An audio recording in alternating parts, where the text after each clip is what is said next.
Bonjour à tous et merci de prendre le rendez-vous de ce nouveau numéro du 12h45 dont voici le sommaire. À l'université d'Abomey-Calavi, les objectifs de développement durable seront bientôt conçus sous forme de modules d'enseignement et dispensés à l'École nationale d'administration et de magistrature ENAM. Des enseignants sont en formation à cet effet. Les détails sont à suivre. Et puis, si vous ne le savez pas, l'usage abusif d'antibiotiques est une menace pour la santé. Les antibiotiques sont des médicaments qui sauvent des vicettes, mais peuvent abîmer les défenses naturelles de l'organisme. On en parle. Au Sénégal, élèves et enseignants sont de retour dans les salles de classe après 7 mois de vacances forcées du fait de la crise sanitaire de la Covid-19. Pour lutter contre cette pandémie en milieu scolaire, un protocole dynamique est prévu. Les précisions dans un instant. Ce vendredi 13 novembre 2020, la communauté internationale célèbre la journée mondiale de la vasectomie. Avez-vous déjà entendu parler de la vasectomie? Elle est une méthode de stérilisation masculine qui consiste à couper et bloquer les canaux déférents transportant les spermatozoïdes à partir des testicules. L'opération de la vasectomie en elle-même se déroule sous anesthésie. Une fois réalisée, les spermatozoïdes ne rejoignent plus le sperme. L'homme ainsi opéré devient stérile. L'idée d'une journée mondiale de la vasectomie vise à mieux faire connaître les avantages de la vasectomie comme moyen de contraception et de planification des naissances. On reste dans le domaine de la santé pour parler à présent de l'automédication. C'est une pratique très courante qui consiste pour les utilisateurs à soigner leur pathologie en utilisant des médicaments dûment autorisés mais sans avis médical préalable. Et dans le cas des antibiotiques, s'ils sont pris de façon abusive et inadéquate, ils peuvent avoir un effet contraire, voire même abîmer les défenses naturelles de l'organisme. Armel Zanou, pharmacien, nous donne plus de détails à travers cet extrait. Un antibiotique, c'est avant tout un médicament dont l'objectif justement est de pouvoir lutter contre ce qu'on appelle les infections. Et les infections généralement sont liées au fait que les microbes qui sont dans notre environnement à des moments donnés arrivent à pénétrer notre organisme et malheureusement notre système de défense naturelle n'arrive pas à lutter efficacement contre ces microbes-là. Donc, à un moment donné, quand ces microbes-là prennent le dessus, on va parler d'infection. Et c'est à ce moment-là que les médicaments qu'on va pouvoir utiliser pour corriger ces infections, ces médicaments-là, c'est ça qu'on appelle justement les antibiotiques. Dans notre organisme, nous avons des microbes qui sont dangereux et nous avons des microbes qui ne sont pas dangereux.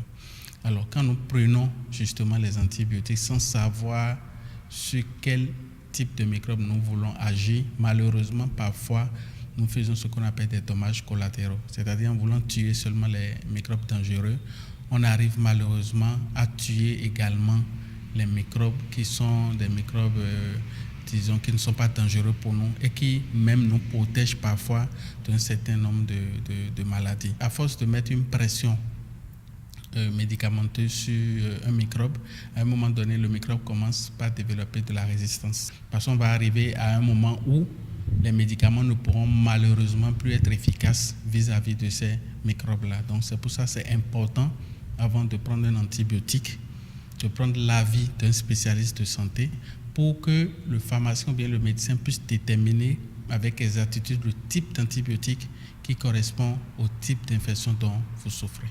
Pour ceux qui le savent très bien, les médicaments n'ont pas que des effets bénéfiques.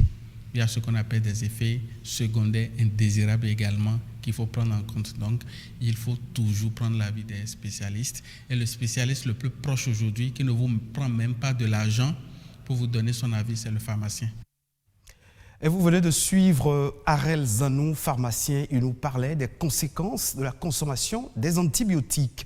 Et puis, je le disais en titre, les objectifs de développement durable seront bientôt conçus sous forme de modules d'enseignement et dispensés à l'École nationale d'administration et de magistrature, ENAM. Le projet d'offre de formation est à l'étape de relecture. À cet effet, un atelier de renforcement de capacité a été initié au profit des formateurs. Les détails dans ce reportage signé Alessandra Diotan. Au nombre de 17, les objectifs de développement durable sont des indicateurs, des défis mondiaux à relever d'ici 2030 pour un avenir meilleur et durable. Vous voyez tous les problèmes que nous avons, changement climatique, etc. Il faut qu'on s'habitue, on s'approprie les meilleures façons de vivre. Et ça doit forcément passer par une formation continue. Ayant pour principale attribution la formation et la remise à niveau des cadres et acteurs de projets de développement, l'École nationale d'administration et de magistrature ENAM s'intéresse aux ODD. L'échéance 2030 n'est pas loin.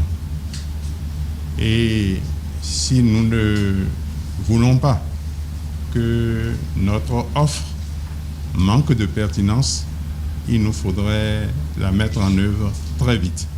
L'offre avait été conçue par notre centre, grâce aux experts formateurs que nous avons dans la salle que vous avez vue. Mais pour avoir une meilleure qualité de cette offre, nous avons demandé l'appui technique de l'ENAP du Canada et surtout de l'IFDD, qui a associé l'ENAP du Canada pour qu'on voit à travers cet atelier si l'offre répond à toutes les normes requises. L'Institut de la francophonie pour le développement durable, IFDD, est l'organe de la francophonie qui accompagne la réalisation des ODD. Les formateurs et enseignants de l'ENAM occupent une place importante dans le renforcement des capacités des fonctionnaires et des cadres de demain.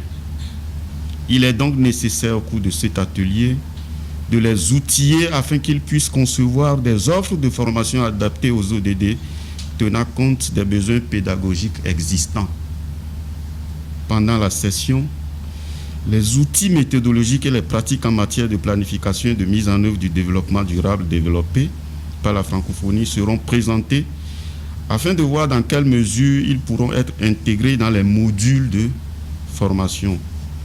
Je saisis l'occasion pour féliciter le Centre de formation professionnelle continue et de consultance de l'ENAM du Bénin pour son engagement à anticiper en concevant déjà un premier document d'offre de formation continue sur les ODD. Énergie renouvelable, climat, lutte contre la faim et la pauvreté, pour ne citer que ceux-là.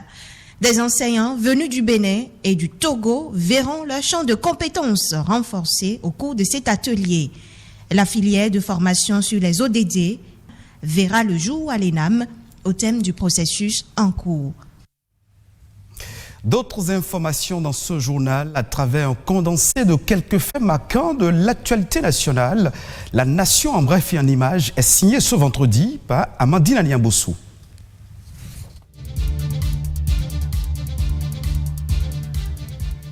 Les rizeries de Malanville et de Glazoué seront mises en concession pour plus de performances.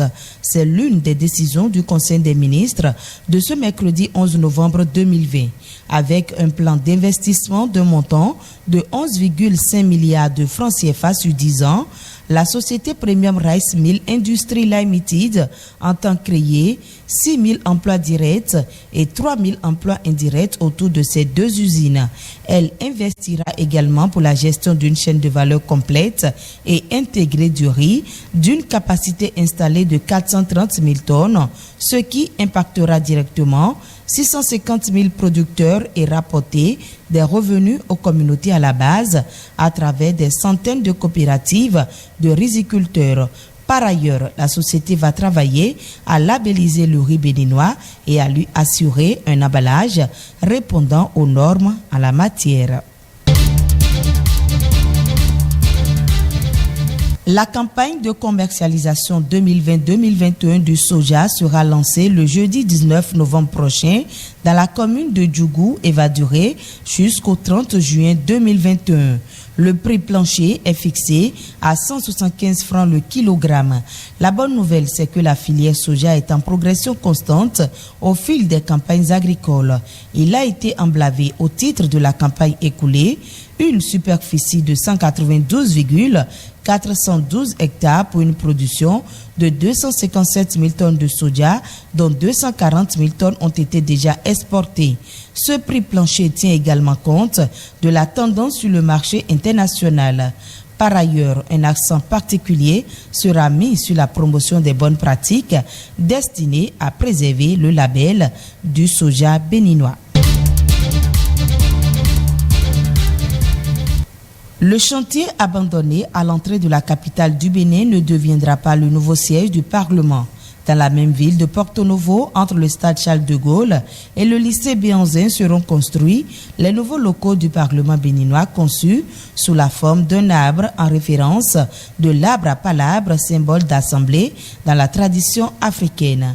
Le nouveau siège de l'Assemblée nationale, encore à l'étape de maquette, séduit déjà les députés qui ont suivi sa présentation par le ministre du Cadre de vie, José Tonato.